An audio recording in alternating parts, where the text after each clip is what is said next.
está gerando uma barulheira danada a posição brasileira, exposta pelo presidente Lula, especialmente agora na viagem à China, né, sobre a guerra na Ucrânia. Vocês se lembram, o presidente Lula disse que os Estados Unidos e a Europa precisam querer a paz também, ou seja, ele deu a entender que alguns países europeus e americanos, aliados e apoiadores da Ucrânia, também não querem a paz. Querem que a guerra continue por razões econômicas, geopolíticas, né?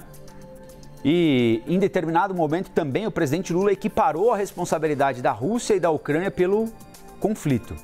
Ele não disse, não citou como exemplo, mas deu a entender que o cerco da OTAN ao território russo, sabidamente um risco de confronto, concorreu para a invasão da Rússia à Ucrânia.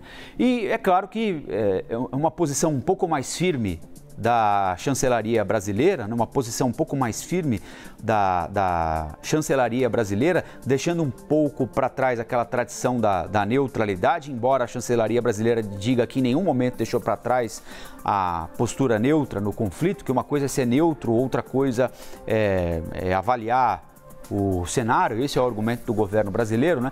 Evidentemente que a posição brasileira está gerando resposta tanto dos americanos quanto dos europeus. Os europeus disseram, olha, só tem um responsável pela guerra. E o responsável pela guerra, deixa eu pegar meu café aqui.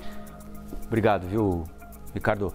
O responsável pela guerra é a Rússia, que invadiu a Ucrânia, e a Ucrânia está exercendo o legítimo direito de se defender, de defender o seu território. Foi o que disseram os europeus.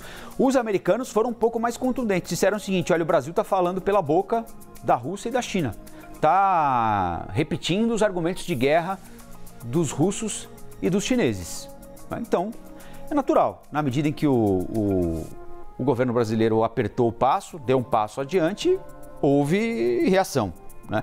Agora é continuar acompanhando os próximos passos para ver como é que as coisas vão se desenrolar nesse sentido, especialmente para o Brasil, que além de tudo, além das declarações do presidente Lula lá na China, que é tratada como a principal apoiadora da Rússia nesse momento, né? Financiadora, inclusive, por exemplo, comprando petróleo que os europeus deixaram de comprar dos russos, para que os russos não tivessem prejuízo e ficassem com esse petróleo parado.